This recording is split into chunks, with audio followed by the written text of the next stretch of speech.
புனித Dominic 1170 Spain நாட்டில் பிறந்தார். பக்தி மிகுந்த தாய். அடிக்கடி கடவுளுடன் பேச கற்பித்தார். இரவில் படுத்திருக்கும் பொழுது எழுந்து முழந்தால் படியிட்டு ஜெபிப்பார். வெறும் தரையில் படுத்து உறங்குவார்.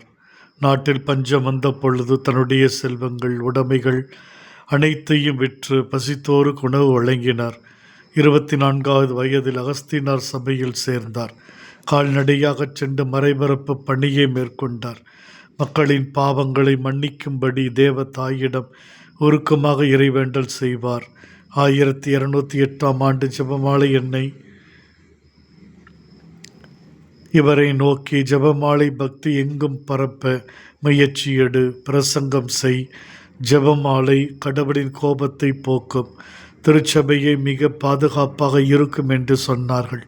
ஜெபமாலை பக்தியினால் அநேகரை இவர் மனம் திருப்பினார். 1215 புனித டோமினிக்கன் சபையை நிறுவினார். புலால் உண்ணுவதை விட்டுவிட்டார். நோன்பு மௌன விரதத்தை கடைபிடித்தார். புனித டோமினிக் 1221 ஆகஸ்ட் 6 தமது 51வது வயதில் இறைப்பதம் சேர்ந்தார். ஜெபமாலை என்பது கழுத்தில் அணிகலன், ஆனால் கையில் எடுத்தால் ஆன்மீக ஆயுதம்.